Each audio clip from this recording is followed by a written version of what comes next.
ಕ್ಷಣ ಹೊತ್ತು ಅಣಿಮುತ್ತು ಪುಸ್ತಕದಿಂದ ಆಯ್ದ ಕಥೆಗಳ ಧ್ವನಿ ಸುರಳಿ. ಇಂದಿನ ವಿಷಯ, ನಮಗೂ ಹಕ್ಕಿಗಳಂತೆ ಹಾರುವ ಶಕ್ತಿ ಬರುವುದು ಹೇಗೆ. ಒಂದು ವಿಚಿತ್ರದ ವಿಷಯವನ್ನು ಜಾನಪದ ಕಥೆಯೊಂದು ಹೇಳುತ್ತದೆ. ಮೊದಲು ಮನುಷ್ಯನೂ ಸೇರಿದಂತೆ ಎಲ್ಲ ಪ್ರಾಣಿಗಳು ನೆಲದ ಮೇಲೆ ನಡೆದಾಡುತ್ತಾ ಇದ್ದವಂತೆ. ಆಕಾಶದಲ್ಲಿ ಯಾರೂ ಹಾರುತ್ತಿರಲಿಲ್ಲವಂತೆ. ಪಕ್ಷಿಗಳಿಗೆ ಹಾರುವ ಶಕ್ತಿ ಬಂದದ್ದಕ್ಕೆ ಕಾರಣವನ್ನು ಈ ಕತೆ ಹೇಳುತ್ತದೆ. ಜಗತ್ತಿನ ಸೃಷ್ಟಿಯಲ್ಲಿ ನಿರತನಾಗಿದ್ದ ಭಗವಂತನಿಗೆ ಕೈತುಂಬ ಕೆಲಸ. ಕೆಲವೊಮ್ಮೆ ದೇವರಿಗೆ ಹೊರಲಾರದಷ್ಟು ಭಾರಗಳು ಇರುತ್ತಿದ್ದವಂತೆ. ಅವುಗಳನ್ನು ಸ್ಥಳದಿಂದ ಸ್ಥಳಕ್ಕೆ ಸಾಗಿಸಲು ಸಹಾಯ ಬೇಕಾಗಿತ್ತು. ದೇವರು ತಾನೇ ಸೃಷ್ಟಿಸಿದ್ದ ಮನುಷ್ಯನನ್ನು ಕರೆದು, ಈ ಭಾರವನ್ನು ಸಾಗಿಸಲು ನನಗೆ ಸಹಾಯ ಮಾಡು ಎಂದು ಕೇಳಿದಾಗ, ಮನುಷ್ಯನಾದವನು ಇದು ನನ್ನ ಕೆಲಸವಲ್ಲ ಎಂದು ಹೇಳಿ ನಿರಾಕರಿಸಿದ್ದಷ್ಟೇ ಅಲ್ಲದೆ ದೇವರಿಗೆ ಬುದ್ಧಿ ಹೇಳುವ ಮಾತುಗಳನ್ನಾಡಿದನಂತೆ.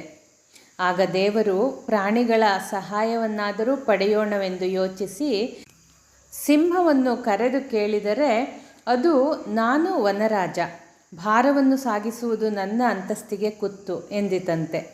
ಆನೆಯನ್ನು ಕೇಳಿದಾಗ ಅದು ಸೊಂಡಿಲಾಡಿಸಿ ಬಿಟ್ಟಿತಂತೆ. ನರಿಯಂತೂ ನಯವಾಗಿಯೇ ನುಳುಚಿಕೊಂಡು ಬಿಟ್ಟಿತಂತೆ. ಎಲ್ಲ ಪ್ರಾಣಿಗಳು ಹೀಗೆಯೇ ಮಾಡಿದಾಗ ದೇವರು ತಲೆಯ ಮೇಲೆ ಕೈ ಹೊತ್ತು ಕುಳಿತನಂತೆ. ಆಗ ಪಕ್ಷಿಗಳು, ದೇವರೇ, ಈ ದೊಡ್ಡ ದೊಡ್ಡ ಭಾರಗಳನ್ನು ನೀನು ಸಣ್ಣ ಸಣ್ಣ ಗಂಟುಗಳನ್ನಾಗಿ ಮಾಡು, ಅವನ್ನು ನಮ್ಮ ಹೆಗಲ ಮೇಲೆ ಇಡು. ನಾವು ಸಣ್ಣವರೇ ಇರಬಹುದು, ಆದರೆ ನಾವು ಅದನ್ನು ಸಾಗಿಸಲು ಸಿದ್ಧವಿದ್ದೇವೆ ಎಂದವು. ಆಗ ದೇವರು ಭಾರವಾದ ಸರಕುಗಳನ್ನೆಲ್ಲ ಸಣ್ಣ ಸಣ್ಣ ಗಂಟುಗಳನ್ನಾಗಿ ಮಾಡಿ ಅವುಗಳನ್ನು ಹಕ್ಕಿಗಳ ಹೆಗಲಿಗೆ ಏರಿಸಿದನಂತೆ. ಹಕ್ಕಿಗಳು ಅವನ್ನು ಹೊತ್ತುಕೊಂಡು ನಿಧಾನವಾಗಿ ನಡೆಯಲಾರಂಭಿಸಿದವು. ಗುಂಪು ಗುಂಪಾಗಿ ನಡೆಯುತ್ತಿದ್ದವು. ಪರಸ್ಪರ ಮಾತನಾಡಿಕೊಳ್ಳುತ್ತಾ ನಗೆ ಚಾಟಿಕೆಗಳನ್ನು ಹಾರಿಸಿಕೊಳ್ಳುತ್ತಾ ಹೊರಟವು. ಕೆಲವು ಹಕ್ಕಿಗಳು ಹಾಡುತ್ತಿದ್ದವು, ಮತ್ತೆ ಕೆಲವು ಹಕ್ಕಿಗಳು ಬಳಕುತ್ತಾ ನಡೆಯುತ್ತಿದ್ದವು. ಆಶ್ಚರ್ಯವೆಂದರೆ, ಹೋಗುತ್ತಿದ್ದಂತೆ ಅವುಗಳ ಹೆಗಲ ಮೇಲಿದ್ದ ಭಾರ ಹಗುರ ಎನಿಸತೊಡಗಿತು. ಅವುಗಳು ಆನಂದದಿಂದ ಕುಪ್ಪಳಿಸಿ ನಡೆಯತೊಡಗಿದವು. ಕುಪ್ಪಳಿಸುತ್ತಿದ್ದಂತೆ ಅವು ನೆಲದಿಂದ ಮೇಲಕ್ಕೆ ಜಿಗಿಯತೊಡಗಿದವು. ಅವುಗಳ ಹೆಗಲ ಮೇಲಿದ್ದ ಭಾರಗಳೇ ಅವುಗಳನ್ನು ಮೇಲಕ್ಕೆ ಎತ್ತುತ್ತಿದ್ದವು.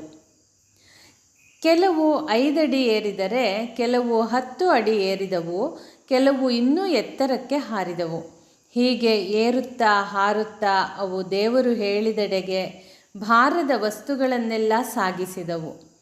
ಅಲ್ಲಿ ಅವು ತಮ್ಮ ಹೆಗಲ ಮೇಲಿದ್ದ ಭಾರವನ್ನು ಕೆಳಕ್ಕಿಳಿಸಿದಾಗ ವಿಚಿತ್ರ ಸಂಗತಿಯೊಂದನ್ನು ಅವು ಗಮನಿಸಿದವು. ಅದು ಏನೆಂದರೆ, ಅವುಗಳ ಹೆಗಲ ಮೇಲೆ ಎಲ್ಲೆಲ್ಲಿ ಭಾರವಿತ್ತೋ ಅಲ್ಲೆಲ್ಲ ಹೊಸದಾಗಿ ಏನೋ ಬೆಳೆದಿತ್ತು. ಅವೆಲ್ಲ ಕುತೂಹಲದಿಂದ ಹೊಸದಾಗಿ ಬೆಳೆದ ಭಾಗಗಳನ್ನು ನೋಡಿಕೊಂಡವು. ಹಿಂದೆ ಮುಂದೆ ಆಡಿಸತೊಡಗಿದವು, ಬಡಿಯತೊಡಗಿದವು.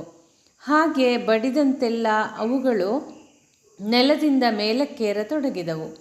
ಆಗ ಅವುಗಳಿಗೆ ತಮಗೆ ರೆಕ್ಕೆಗಳು ಬಂದಿರುವ ವಿಷಯ ಅರಿವಾಯಿತು. ಆ ರೆಕ್ಕೆಗಳ ಸಹಾಯದಿಂದ ಅವುಗಳಿಗೆ ಆಕಾಶದಲ್ಲಿ ಹಾರುವ ಶಕ್ತಿ ಬಂದಿತ್ತು.